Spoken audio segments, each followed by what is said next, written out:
பேரன்பு கொண்ட சொந்தங்களே அவருக்கு வணக்கம். இன்னைக்கு என்ன இந்த வீடியோவில் நம்ம விழிப்புணர்வு செய்தி பார்க்க போகிறோம் அப்படின்னு பார்த்தீங்கன்னா, நேற்று அதாவது 25/5/2026 அன்னைக்கு தமிழக அரசு ஒரு முக்கியமான ஒரு அறிவிப்பை வெளியிட்டிருந்தாங்க. என்ன அப்படின்னு கேட்டிங்கன்னா, கூட்டுறவு வங்கிகளின் மூலம் ரூபாய் 50,000 வரை பயிர்க்கடன் பெற்றிருந்த குறு விவசாயிகளுக்கு முழுமையாக பயிர்க்கடன் தள்ளுபடி செய்து இந்த அறிவிப்பை முதலமைச்சர் வெளியிடுறாருங்கிற செய்தி குறிப்பு நம்ம பார்த்தோம். நேற்று கூட நம்ம அந்த வீடியோவில் நம்ம பேசியிருந்தோம். இதில் குறிப்பாக பார்த்தீங்கன்னா, சிறு குறு விவசாயி 2 விவசாயிகளுக்குமான அந்த தள்ளுபடியை குறித்து சொல்லியிருக்காங்க. 50,000 கீழே வாங்கியிருந்தா முழுவதுமா தள்ளுபடி குறு விவசாயிக்கு பண்றோம், சிறு விவசாயிக்கு 50% தள்ளுபடி ஆகும் அப்படிங்கிற சொல்லியிருந்தாங்க. அதுக்கப்புறம் 50,001 ரூபாயிலிருந்து 60,000 வரைக்கும், அப்புறம் இப்படி வருஷம் 1 லட்ச ரூபா வரைக்கும் வாங்கியிருந்தா சிறு விவசாயிக்கு இவ்வளவு, குறு விவசாயிக்கு இவ்வளவுங்கிற டீட்டெயில் அவங்க அபிஷியல் வெப்சைட்ல அந்த அறிக்கை வெளியிட்டிருந்தாங்க. நம்ம அதை குறித்து நம்ம நேற்று பேசியிருந்தோம். சிறு குறு விவசாயி அப்படின்னா என்ன அப்படின்னு பார்த்தீங்கன்னா, அதாவது குறு விவசாயி அவன் தான் அடிமட்டத்தில் ஃபர்ஸ்ட் இருக்கிறவன். அதாவது குறைஞ்சபட்சம் 1 ஹெக்டேர் நிலம், அதாவது 2.5 ஏக்கருக்கு கீழே இருக்கிற எல்லாருமே குறு விவசாயி கணக்கில் வருவாங்க. அதே மாதிரி பார்த்தீங்கன்னா, சிறு விவசாயி அப்படின்னு பார்த்தீங்கன்னா 2 ஹெக்டேர், குறைஞ்சபட்சம் 5 ஏக்கர் நிலத்துக்கு கீழே இருக்கிறவங்க எல்லாருமே இந்த சிறு விவசாயில வருவாங்க. சிறு குறு விவசாயிகள் கூட அந்த ஸ்டெப்ஸ் இதுதான்.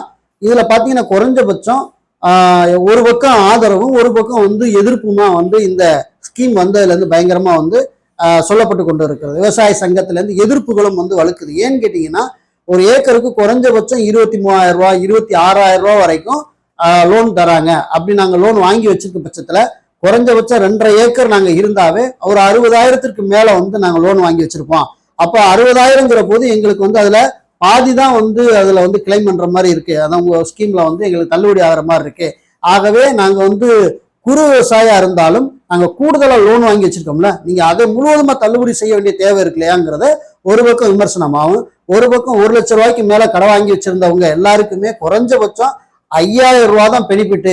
அதனால எங்களுக்கு இந்த தள்ளுபடியில எங்களுக்கு விருப்பம் இல்லைன்னு ஒரு சில விவசாய சங்கங்கள் அதிருப்தி தெரிவிக்கிறாங்க. அதான் ஒரு சில மக்கள் என்ன சொல்றாங்கன்னா, நாங்க கம்மியா கடன் வாங்கியிருந்தோம், எங்களுக்கு இதுல முழுமையா பயன் அடைகிறோம் அப்படிங்கிற கருத்துக்களை முன்வைக்கிறாங்க.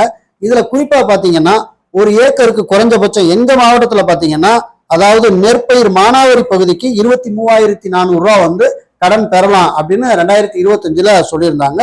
அதே பாத்தீங்கன்னா, அதாவது பாசன நிலங்களுக்கு, நஞ்சை நிலங்களை பொறுத்த வரைக்கும் பாத்தீங்கன்னா 26,300 ரூபாய் வரைக்கும் லோன் வாங்கிக்கலாம் அப்படின்னு சொல்லியிருந்தாங்க.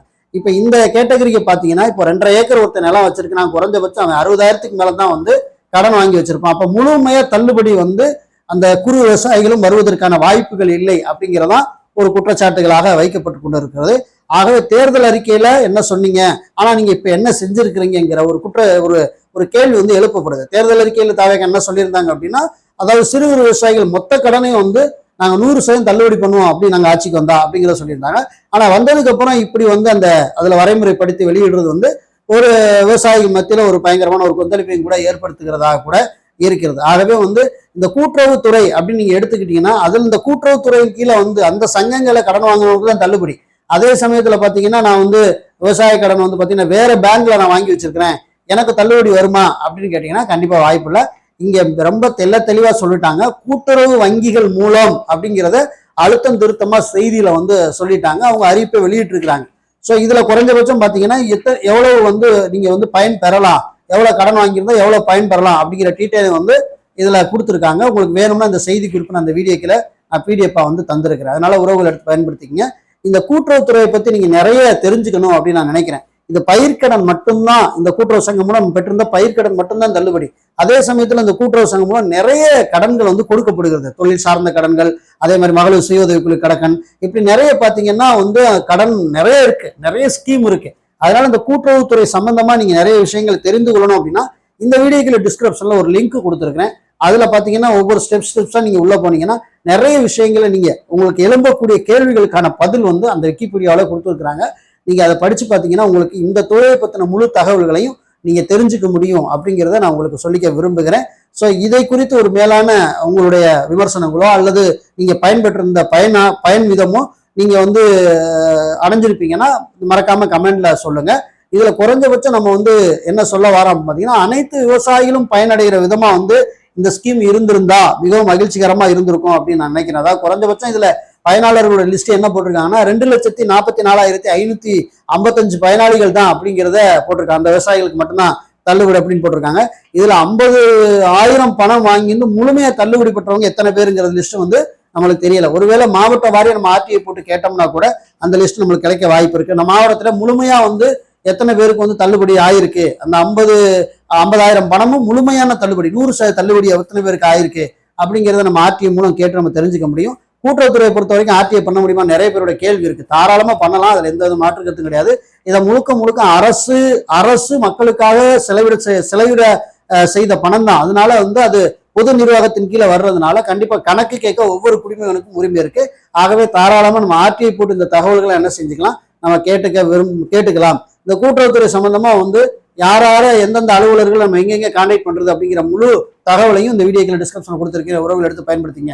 ஒருவேளை நான் எலிஜிபிளா இருக்கேன், எனக்கு வந்து கடன் தள்ளுபடி ஆகல, எனக்கு சில மிஸ்டேக் இருக்குன்னு சொல்றாங்க, கூட்டுறவு சங்கங்களை உன் பேரே வரலன்றாங்க, ஸோ இந்த மாதிரி ஏதாவது குளறுபடிகள் இருக்குது அப்படின்னா நீங்க கண்டிப்பா வந்து ஃபோன் பண்ணி நீங்க வந்து இங்க கம்ப்ளைண்ட்டை பதிவு பண்ணக்கூடிய அந்த அட்ரஸுக்கு கூட இந்த கீழே வந்து டிஸ்கிரிப்ஷன்ல கொடுத்துருக்கிறேன். உறவுகள் நீங்க ஃபாலோ பண்ணி என்ன பண்ணுங்க, உங்களுடைய பிரச்சனைகளை தீர்த்து கொள்வதற்கு நீங்க அதன் மூலம் என்ன செய்யலாம், முயற்சி எடுக்கலாம் என்பதையும் நான் உங்களுக்கு தெரிவிச்சுக்கிறேன். அதே மாதிரி வந்து பாத்தீங்கன்னா இப்ப சிறு குறு விவசாயிகள் அப்படிங்கிறத நிரூபிக்கிறதுக்கு ஒருவேளை வந்து சிறு குறு விவசாய சான்று கேட்கறதுக்கான வாய்ப்புகளும் கூட இருக்கு. அதனால நீங்க வேணா இ-சேவை மையம் மூலம் போய் என்ன பண்ணிக்கலாம் அப்படின்னா சிறு குறு விவசாய சான்று நீங்க எப்ப வேணாலும் அப்ளை பண்ணிக்கலாம். அப்ளை பண்ண வித்தின் 15 டேஸ்ல உங்களுக்கு வந்து அந்த சான்று வந்துடும். நீங்க எலிஜிபிள் உள்ள நபர் அப்படின்னா 5 ஏக்கர் கீழே இருந்தா நீங்க சிறு குறு விவசாய பட்டியல் என்ன செஞ்சிருங்க நீங்க வந்துடலாம். 2.5 ஏக்கர் கீழே இருந்தா நீங்க வந்து குறு விவசாயம், 5 ஏக்கர் கீழே இருந்தா நீங்க வந்து சிறு விவசாயமா நீங்க என்ன செஞ்சிருக்கலாம், நீங்க பட்டியல்ல நீங்க வந்துடலாம். அந்த சான்றிதழ் வந்து நீங்க இ-சேவை மையம் மூலமே விண்ணப்பிச்சு என்ன பண்ணிக்கலாம், நீங்க தாராளம் பெற்றுக்கொள்ளலாம். அது பாத்தீங்கன்னா முழுக்க வந்து வருவாய் ஆய்வாளர், விஓஓ, வட்டாட்சியர் இவங்களோட ரெஃபரில் வந்து நீங்க விவசாயி தானே கன்ஃபார்ம் பண்ணிட்டு அந்த சர்டிஃபிகேட் உங்களுக்கு இஷ்யூ பண்ணுவாங்க. ஆகவே நீங்க இந்த திட்டத்தில் நீங்க பயன் அடையணும் அப்படின்னா நீங்க இந்த விதிமுறையை ஃபாலோ பண்ணுங்க. இது போன்ற அரசாங்கம் அடிக்கடி வெளியிடக்கூடிய சட்டங்கள், திட்டங்கள், தகவல்கள் இது எல்லாமே தொடர்ந்து நம்ம சேனல்ல வந்துகிட்டே இருக்கும். நீங்க மிஸ் பண்ணாம நம்ம சேனலை தொடர்ந்து ஃபாலோ பண்ணுங்க, உங்க நண்பர்களுக்கு கடத்துங்க. மீண்டும் நடத்தோடு வேற சந்திக்கிறேன். நன்றி, வணக்கம்.